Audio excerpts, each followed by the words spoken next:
Yo, what's up mga kabarangay? Ano na? Nakapanood nyo ba? Galing ano? Panalo po ang TNT kontra San Miguel sa Game 1. So ano po ang nakita ko ritong maganda, no? E di yung gusto nating laruin ng Ginebra against San Miguel, no? Ginawa po yan ng TNT very consistently, no? Umpisa pa lang. So katulad po na sinabi natin sa nakaraang vlog, talagang susubukan nilang katawanin itong si John Mar, no? At ang kagandahan dito, they not fall, no, sa trap ng San Miguel na they will do low post, and at the same time kapag nag-double team, mahanap ng libre, titira. Kasi mas po yun, mas delikado yun eh. So Junmar Fajardo 24 points, no? Okay. Sa kabilang dako naman guys, Machine Gun Kelly pinangunahan ang opensiba ng TNT with 15 points. Okay, tapos yung dalawang may kambal na puntos, no, 13 points. Si Heading Optana, 'di ba? Wala po si RR Pogoy diyan. Pero yun na nga sinasabi natin dito, no. Yung gusto nating laruin ng Ginebra against San Miguel, yung takbuhan, up tempo lagi, no. Kaya palit sila ng palit dito ng tao. Off the bench Heading, di po ba? Tapos ng Batak, Eram. So talagang they trying to run all throughout the game very consistently. So yan po ang ginawa rito ng TNT.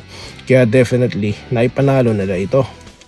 At muntik na rin makabalik dito ang San Miguel, no, dahil si 4-0 yung nagpredict ng 4-0, tumikada ng kanyang unang 4 points, no. Muntik na yung kanyang 3-point shot, no. Pero ganun pa man, panalo pa rin dito ang TNT Game 1. So ngayon ang pressure nasa San Miguel. Ang tanong, mape-pressure ba, no? Baka ipagpag lang nila yan. Okay, sige, plan B tayo. Dahil alam naman po natin na San Miguel, hindi natin pwedeng maliitin yan, no? Dahil babalik at babalik yan. So Junmar nagpakita, no? So nakita natin ang ginagawa ng TNT dito. Talagang tatakbuhan sila. Kita nyo si Machine Gun Kelly. Alam nila kainaan ni Junmar and they exploiting it, no?